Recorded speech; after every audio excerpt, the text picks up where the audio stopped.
નમસ્કાર વિદ્યાર્થી મિત્રો, દરેકનું હાર્દિક સ્વાગત છે. ધોરણ 12 વિષય છે ઇતિહાસ, જેની અંદર ચેપ્ટર નંબર 17 વિજ્ઞાન અને ટેકનોલોજીને લીધે સમાજ અને સંસ્કૃતિમાં આવેલા પરિવર્તનો.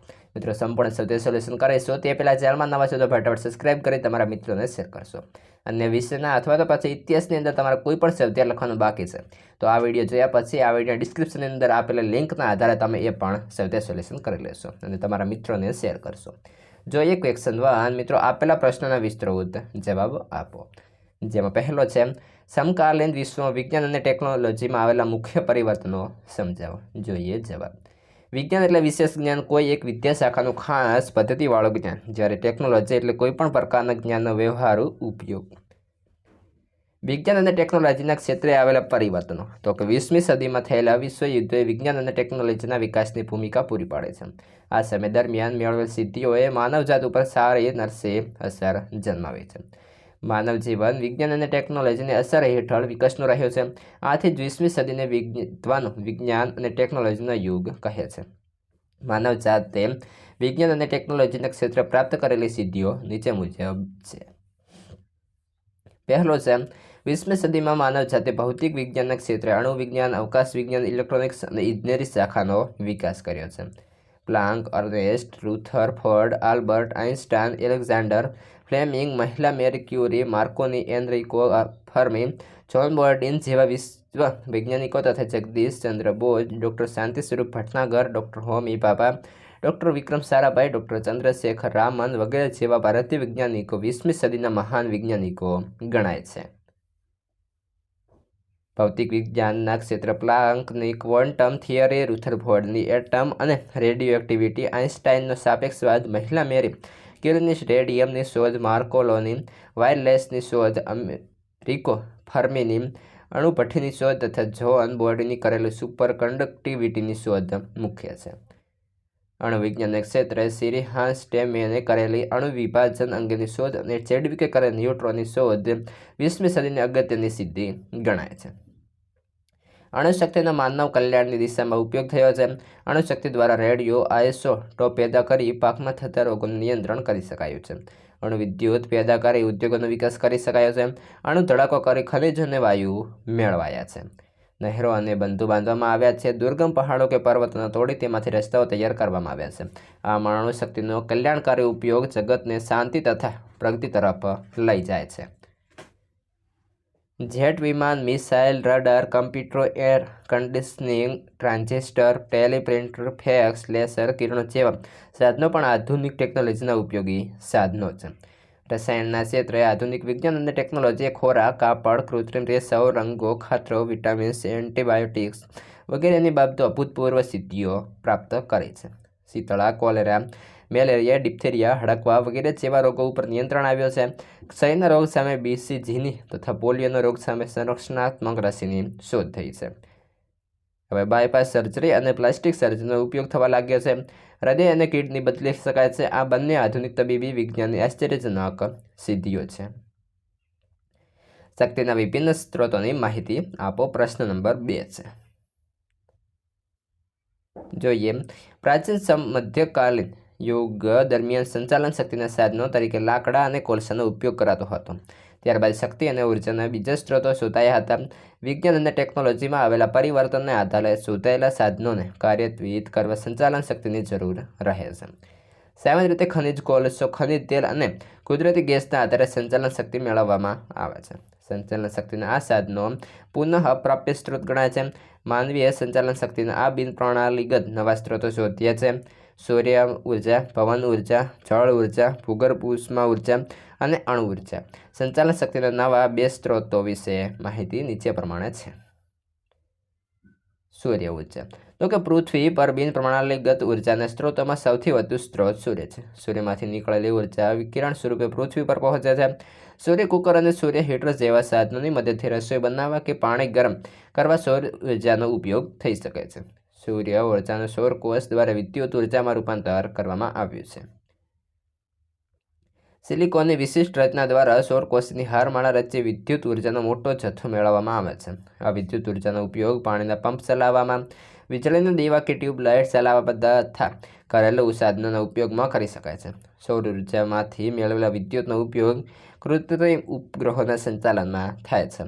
ભારતમાં મોટાભાગના મહિનાઓમાં આકાશ સ્વચ્છ રહેતું હોવાથી સૂર્ય ઉર્જાનો વધુ ઉપયોગ કરવાની શક્યતા રહેલી છે. દુનિયાનો સૌથી મોટો સૌર વિદ્યુત મથક ઇઝરાયેલમાં મૃત સરોવરના કિનારે ચીનબોકેટ નામના સ્થળે બાંધવામાં આવ્યું છે. ઓસ્ટ્રેલિયામાં આવેલું બિસ્બન નામનું આખું શહેર સૂર્ય ઉર્જાનો ઉપયોગ કરે છે. ગુજરાતમાં વડોદરા ખાતે આવેલી ગુજરાત એનર્જી ડેવલપમેન્ટ એજન્સી એટલે કે ગેડ સૂર્ય ઉર્જાનો પ્રચાર કરે છે. ત્યારબાદ છે પવન ઉર્જા.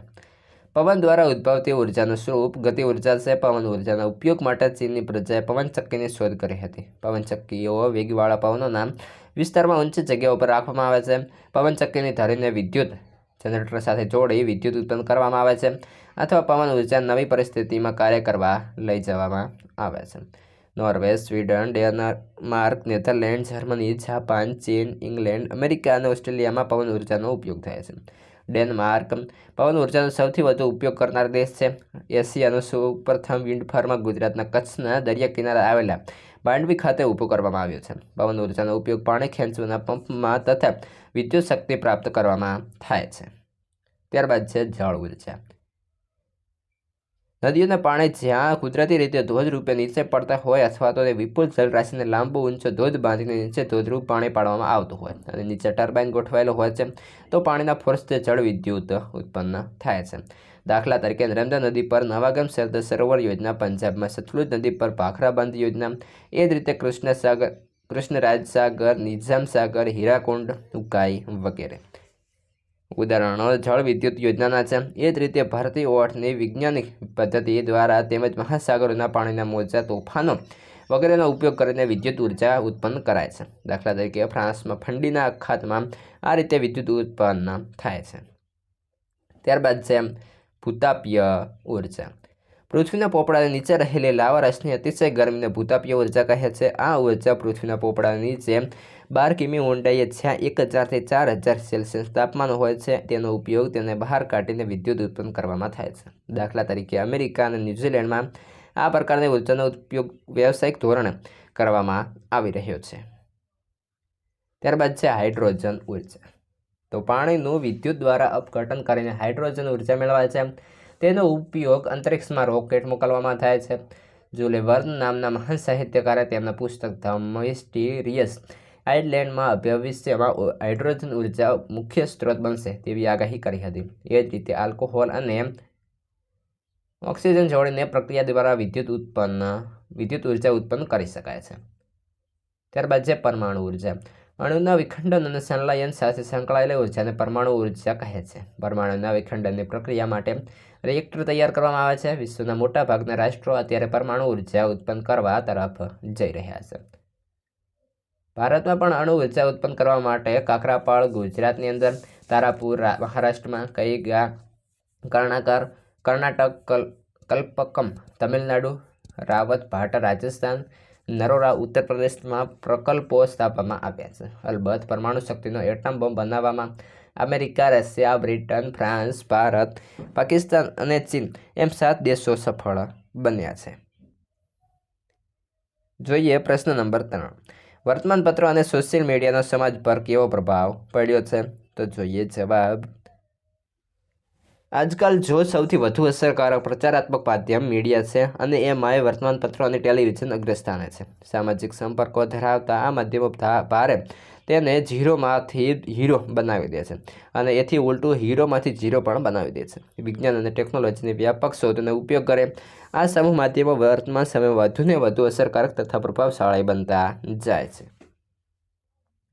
વર્તમાનપત્રો, ટેલિવિઝન, સોશિયલ મીડિયા જેવા પ્રચારાત્મક સાધનો એક વાત વારંવાર ટીવીના ટચુકડા પડદે ઉપર બ્રેકિંગ ન્યૂઝ રૂપે રજૂ કરી અથવા વર્તમાનપત્રોના તેના પ્રથમ પાને મોટા અક્ષરે હેડલાઇન રૂપે છાપી દર્શકો કે વાચકો સમક્ષ મૂકી કાગનો વાઘ કરી મૂકે છે. જે સમાચાર કોઈ એક વર્તમાનપત્રના હેડલાઇન રૂપે આજે છપાયા હોય તેનો ઉલ્લેખ અન્ય વર્તમાનપત્રોના અંદરના પાનાઓમાં ક્યાંક ખૂણે ખાંચરે એકાદ નાનકડા કોલમમાં જ હોય. 2-3 વર્તમાનપત્રોને વાચકને આશ્ચર્ય થયા વગર ન રહે. બીજી તરફ બ્રેકિંગ ન્યૂઝ રૂપે માથું પાકી જાય એટલી હદે રજૂ થતા ન્યૂઝમાં વાસ્તવમાં કોઈ ખાસ ન્યૂઝ હોય જ નહીં. વર્તમાન સમયમાં વિજ્ઞાન અને ટેકનોલોજીનો પ્રભાવ તમામ ક્ષેત્રોમાં રહ્યો છે. રેડિયો, ટેલિવિઝન, ટેલિફોન, સિનેમા, વર્તમાનપત્રો, સામયિકો વગેરે સમૂહ માધ્યમોએ વિશ્વના દેશોને એકબીજાથી નજીક લાવી દીધા છે. સમૂહ સંચાર માધ્યમોના સાધનોથી જગતના કોઈ પણ ખૂણે બનતી ઘટનાને દ્રશ્ય અને શ્રાવ્ય સ્વરૂપે મેળવવાનું માનવી માટે અત્યંત સરળ બન્યું છે. જોઈએ અસરકારક સંચાર માધ્યમો. વર્તમાનપત્રો. તેની અંદર વર્તમાનપત્રો માનવ સમાજ માટે સંચારનું લોકપ્રિય સાધન છે. કોઈપણ પ્રદેશની સામાજિક, રાજકીય, આર્થિક સ્થિતિને સમીક્ષા કરવામાં વર્તમાનપત્રોનો ફાળો વિશેષ છે. રાષ્ટ્રીય અને આંતરરાષ્ટ્રીય સ્તરે વર્તમાનપત્રો માટે જુદી જુદી એજન્સી કામગીરી સંભાળે છે. ભારતમાં 2 સરકારી એજન્સીઓ સમાચારોની કામગીરી સંભાળે છે: યુનાઇટેડ ન્યૂઝ ઓફ ઇન્ડિયા અને પ્રેસ ટ્રસ્ટ ઓફ ઇન્ડિયા. જોઈએ ટેલિવિઝન. બ્રિટનના જોન લોગી બિયર્ડ નામના વૈજ્ઞાનિકે ટેલિવિઝનની શોધ કરી. અમેરિકામાં પીટી કેન્સવર્થ ઇલેક્ટ્રોનિક્સ ટેલિવિઝન તૈયાર કર્યું. તેનું પ્રસારણ ઈસવીસન 1936થી શરૂ થયું. ઈસવીસન 1980થી કૃત્રિમ ઉપગ્રહ દ્વારા ટીવી કાર્યક્રમના સીધા પ્રસારણની સુવિધા થઈ છે. સમાચારો, જાહેરાતો, શોધ અને સંશોધન તથા મનોરંજનના વિવિધ કાર્યક્રમો માણવાનું આ સૌથી વધુ લોકપ્રિય સાધન છે. જોઈએ સમાજ અને સંસ્કૃતિ પર સમૂહ માધ્યમોની અસર. સમૂહ માધ્યમો માનવ સમુદાયમાં જાગૃતિ લાવવાનું કાર્ય કરે છે અને વિશ્વના જુદા જુદા રાષ્ટ્રોની સંસ્કૃતિની વ્યાપક અસર નિપજાવે છે. સંચાર માધ્યમો દ્વારા પ્રસારિત થતા ઉદાત્ત વિચારો માનવ જીવનનું સિંચન કરે છે. તે રાષ્ટ્રીય અને આંતરરાષ્ટ્રીય એકતા માટે પ્રેરણા આપે છે અને સામુદાયિક જીવનમાં પરસ્પરની સંસ્કૃતિને સમજવાની તક આપે છે. તે વિશ્વ સ્તરે બનતી ઘટનાઓથી વાસ્તવિક સમજાવે છે. સમૂહ માધ્યમો માનવ સમાજમાં હકારાત્મક અને નકારાત્મક વલણ વિકસાવવામાં સફળ રહે છે. માનવ મનની નબળાઈઓથી બનતી વિવિધ ઘટનાઓના સમાચારો અને ઉશ્કેરણીજનક વિચારો માનવ સમુદાયને ઔદ્યોગિકતાના અધોગતિના માર્ગે લઈ જાય છે. સમૂહ માધ્યમો વિશાળ માનવ સમાજ માટે જ્ઞાનની ક્ષિતિજો પ્રસારિત કરે છે. સંસ્કૃતિનો પોષક હોય કે ન હોય એ જોયા જાણ્યા વગર વધુ પ્રમાણમાં પ્રચાર, પ્રસાર અને ફેશનોની રજૂઆત કરીને સમાજ ઉપર ખરાબ છાપ આ સમૂહ માધ્યમો ઊભી કરે છે.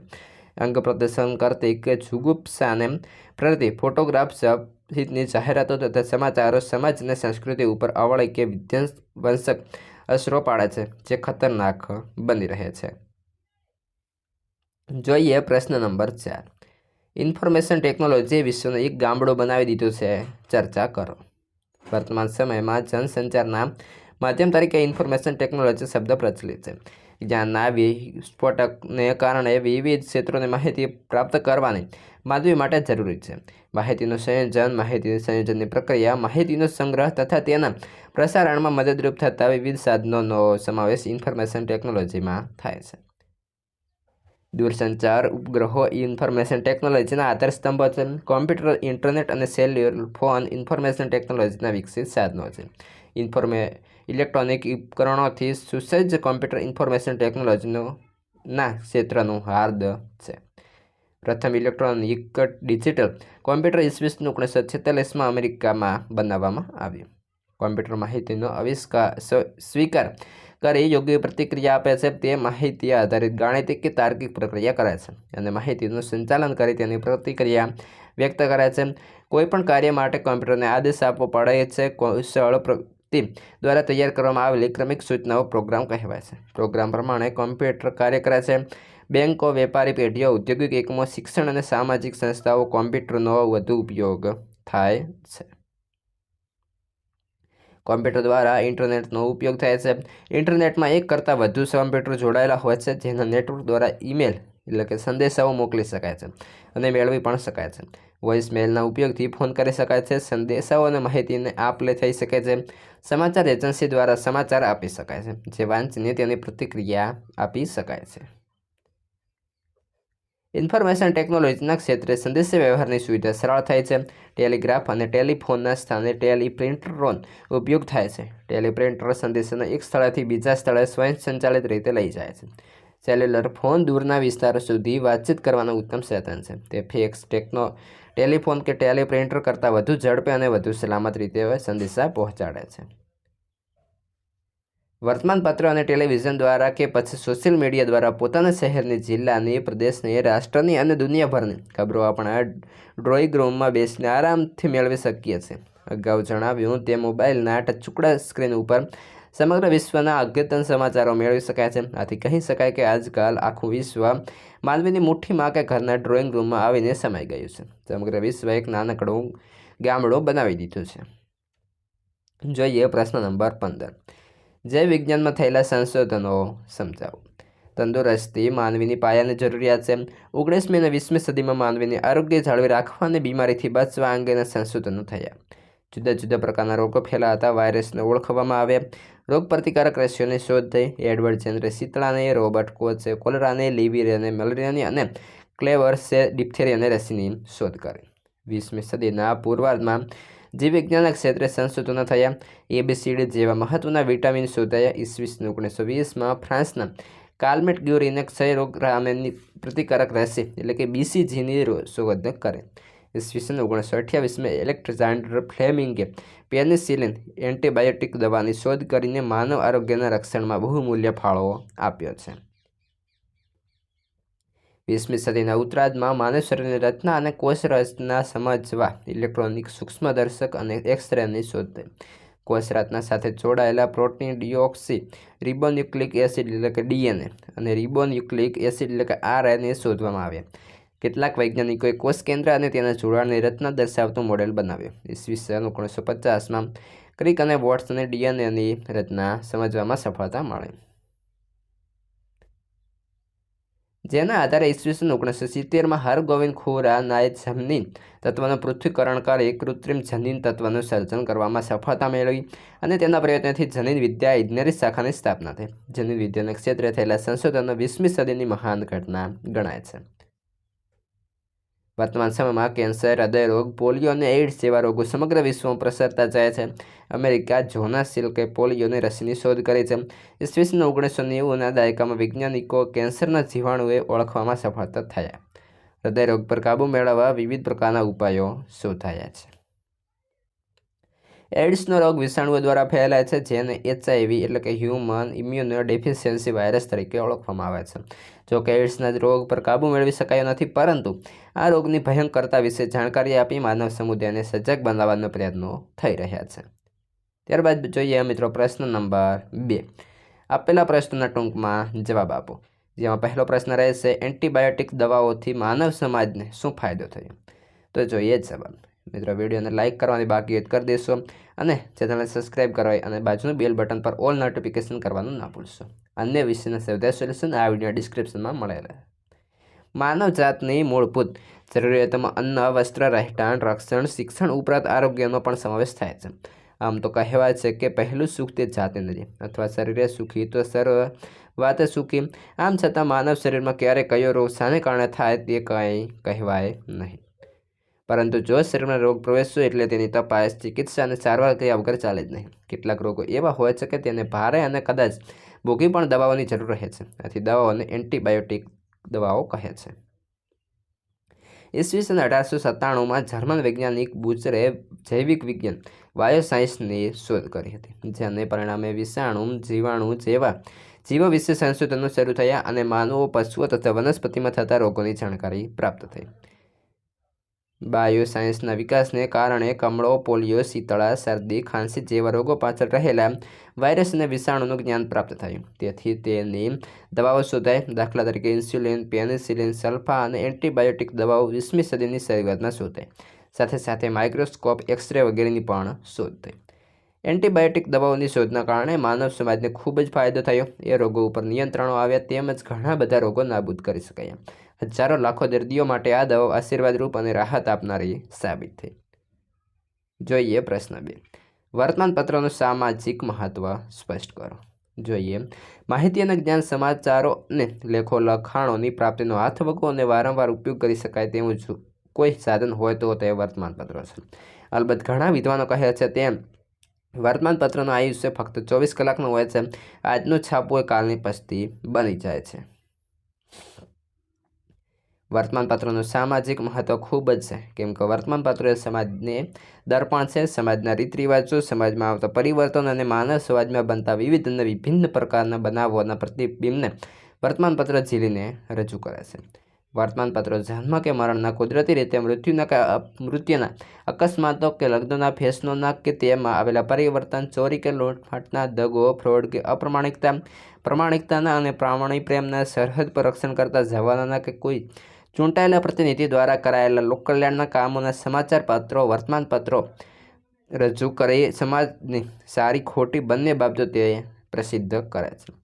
સમાજમાં નીતિમતા, પ્રમાણિકતા, દયા, કરુણા, માનવતા, કૃતજ્ઞતા, અહિંસા, જીવદયા, પ્રેમ, સહાનુભૂતિ, શૌર્ય, વીરતા, સાહસ જેવા અનેક ગુણોને રજૂ કરતા સમાચારો, વાર્તાઓ, બનાવો અને પ્રસંગોને રજૂ કરી સમાજ ઘડતરનું તથા સમાજ બંધારણનું મહત્વનું તથા ઉપયોગી કાર્ય પણ વર્તમાનપત્રો કરે છે. પ્રશ્ન 3. ઔદ્યોગિક ઉત્પાદન વધારનાર પરિબળો સમજાવો. જોઈએ જવાબ. સંચાર માધ્યમોના ક્ષેત્રે 19મી સદી ક્રાંતિકારી બની રહી, કેમ કે જી માર્કોનીએ રેડિયોની ઈસવીસન 1901માં શોધ કરીને ઈસવીસન 1926ની અંદર જ્હોન લોગી બેર્ડ ટેલિવિઝનની શોધ કરી. આથી ઘરમાં બેઠા બેઠા કે મુસાફરી કરતાં સરસ મજાનું મધુર સંગીત સાંભળવું સરળ બન્યું છે. દુનિયાભરના સમાચારો તેના સ્થળ સાથે ફોટોગ્રાફ સહિત નજર જોવા માટે આપણે શક્તિમાન બન્યા છે. ગીત, સંગીત, સંતો અને વિદ્વાનોના વ્યાખ્યાનો, વાર્તાલાપો તથા કથાઓ, કાર્ટૂન્સ, વાર્તાઓ, નાટકો, ફિલ્મો, ઉત્સવોની ઉજવણીઓ, મેળાઓ અને સભાઓ, સરઘસો અને પ્રવચનો એ બધો જ ગાતો એક નાનકડા ટ્રાન્ઝિસ્ટર પર સંભાળવા લાગ્યો કે ટચુકડા સ્ક્રીન ઉપર દ્રશ્યમાન થવા લાગ્યો. રેડિયો અને ટેલિવિઝનનું સંદેશ વ્યવહારમાં સ્થાન. રેડિયો અને ટેલિવિઝનનું આજકાલ સંદેશ વ્યવહારમાં સ્થાન ઝડપી બન્યું જાય છે, જેના કારણે નીચે પ્રમાણે છે. દુનિયાભરના સમાચારો આંખના પલકારામાં રેડિયો ઉપર પ્રસારિત થતાં તરત જ સાંભળવા મળે છે અથવા ટેલિવિઝન ઉપર દર્શકોને પ્રત્યક્ષ નિહાળવા મળે છે. આથી એક સંચાર માધ્યમ તરીકે એ બંનેનું મહત્ત્વ ખૂબ જ વધતું જાય છે. વિશાળ દુનિયાના ખૂણે ખૂણે શું બની રહ્યું છે એ જોવાની અને જાણવાની ઈચ્છા કોને ન હોય. સમાજની કોઈ પણ વ્યક્તિ સળંગ અને એક ધારું કાર્ય કરવાથી કંટાળી જાય છે, ત્યારે તેને થોડુંક મનોરંજન, થોડીક હળવાશ કે થોડીક રાહત પણ જોઈએ છે. એમ કરવાથી તેનું મન પ્રફુલ્લિત તથા આનંદમય બને છે. રેડિયો અને ટેલિવિઝનની બંને સાધનો મનોરંજન પૂરું પાડી આનંદ પૂરો પાડે છે. કાર્ટૂન ફિલ્મ્સ, સામાજિક ફિલ્મ્સ, સુંદર મધુર ગીતો અને મધુર સંગીત વગેરે બાબતોથી વ્યક્તિનું મન હળવાશ અનુભવે છે. ટપાલ વ્યવસ્થા, હવે તાર વ્યવસ્થા તો બંધ થઈ ગઈ છે. તે કુરિયર વ્યવસ્થા દ્વારા સંદેશા વ્યવહારમાં કલાકો કે દિવસો નીકળી જાય છે, જ્યારે રેડિયો કે ટેલિવિઝન દ્વારા થતા પ્રસારણ માટે ફક્ત થોડી મિનિટ જ લાગે છે. આથી વ્યક્તિ ઝડપી સંદેશાઓ પ્રાપ્ત કરી શકે છે અને અગત્યના સમાચારોથી વાકેફ રહી શકે છે. વાદળછાયું આકાશ, અતિશય ગરમી કે ઠંડી, વરસાદ, વાવાઝોડું, ભૂકંપ વગેરે અનેક મોસમી પરિવર્તનના સમાચાર પત્રોમાં સમાચારો પહોંચાડવામાં રેડિયો અને ટેલિવિઝન 24/7 સતત કાર્યરત રહે છે. આથી મોટી જાનહાનિ કે મિલકતોની જાન થનાર હાનિની માનવ સમુદાય બચી આથી મોટી જાનહાનિ કે મિલકતોની થનાર હાનિથી માનવ સમુદાય બચી જાય છે. જેમ કે એ આગાહીઓ અનુસાર પૂર્વ પગલાં લઈ શકે છે. ટૂંકમાં રેડિયો અને ટેલિવિઝનનો ઉપયોગ એ સંદેશાવ્યવહારમાં એક પ્રકારની સંચાર ક્રાંતિ છે. જોઈએ પ્રશ્ન નંબર 4. ટેલિવિઝન અને રેડિયોનું સંદેશાવ્યવહારમાં સ્થાન સ્પષ્ટ કરો. ટેલિવિઝન અને રેડિયોના પ્રસારણો સમાચાર અને સામાજિક બાબતોની જાગૃતિ લાવવાનું કાર્ય કરે છે. મનોરંજન અને ગીત, સંગીત, રમત ગમત, કલા, સંસ્કૃતિ, સાહિત્ય, આરોગ્ય, શિક્ષણ, કારકિર્દી નિર્માણ સાથે લોકોના જીવન ધોરણમાં સુધારો લાવવામાં ટેલિવિઝન અને રેડિયો મહત્ત્વના સ્થાન ધરાવે છે. જોઈએ પ્રશ્ન નંબર 5. 20મી સદીના વાહન વ્યવહારની રૂપરેખા આપો. વિજ્ઞાન અને ટેકનોલોજીના વિકાસની સાથે વાહન વ્યવહાર ક્ષેત્રે વિવિધ શોધો થઈ. રોબર્ટ ફલ્ટન નામના વૈજ્ઞાનિકે વરાળ એન્જિનનો ઉપયોગ કરી ઈસવીસન 1803માં પ્રથમ સ્ટીમર બનાવી. ઈસવીસન 1814માં જ્યોર્જ સ્ટીફન્સ નામના અંગ્રેજ વૈજ્ઞાનિકે રેલવે એન્જિનની શોધ કરી. ઇંગ્લેન્ડના લિવરપુલ અને માન્ચેસ્ટર વચ્ચે સૌપ્રથમ રેલવેનો પ્રારંભ કર્યો. જોન મેકડમ નામના સ્કોટિશ એન્જિનિયરે ડામર રોડ બનાવવાની પદ્ધતિ વિકસાવી. ઈસવીસન 1892ની અંદર રૂપોલ્ટ ડીઝલ એન્જિનની શોધ કરી રેલવે વ્યવહારને ઝડપી બનાવ્યો. જળમાર્ગ અને જમીન માર્ગની સરખામણીમાં હવાઈ માર્ગનો ઝડપી વિકાસ થયો છે. વર્તમાન સમયમાં વિમાન વ્યવહાર અત્યંત ઝડપી સાધન ગણાય છે. મુસાફરો, ટપાલ અને જરૂરી માલસામાનની ઝડપી હેરાફેરી માટે વિમાની સેવાનો મહત્તમ ઉપયોગ થાય છે. વાહન વ્યવહારમાં પાઇપલાઇન એક મહત્ત્વનું સાધન ગણાય છે. પાઇપલાઇનનો વિશેષ ઉપયોગ ખનિજ તેલ, કુદરતી ગેસ અને પાણી લઈ જવા માટે થાય છે. ત્યારબાદ છે પ્રશ્ન 3, જેની અંદર જોવા જઈએ આપેલા વિકલ્પોમાંથી સાચો વિકલ્પ શોધીને લખવાનો છે. પહેલો છે, પ્રથમ સોલર સેલ ક્યારે તૈયાર થયો? તો જોઈએ 1945ની અંદર. બીજો છે, વૈજ્ઞાનિક કથાઓ સાથે સંકળાયેલ મહાન સાહિત્યકાર કોણ છે? તો જુલ વર્ન. આગળ 3, જૈવિક વિજ્ઞાનની શોધ કરનાર વૈજ્ઞાનિક કોણ છે? તો આવશે બુચર. ટેલિફોનની શોધ ક્યારે થઈ? તો આવશે 1876ની અંદર. અને DNA પર સંશોધન કરનાર ભારતીય વૈજ્ઞાનિક કોણ હતા? તો આવશે હરગોવિંદ ખુરાના. મિત્રો, આ હતું સંપૂર્ણ તમારા ઇતિહાસનું સોલ્યુશન. હવે અન્ય વિષયના સોલ્યુશન આ વિડીયોના ડિસ્ક્રિપ્શનની અંદર મળશે. મિત્રો, તમારા દરેક મિત્રોને શેર કરશો. તમારા જે પણ સ્વાધ્યાય લખવાના બાકી છે એ આપણી ચેનલ પર દરેક વિડીયો ઉપલબ્ધ છે, ત્યાંથી જોઈને લખી લેશો.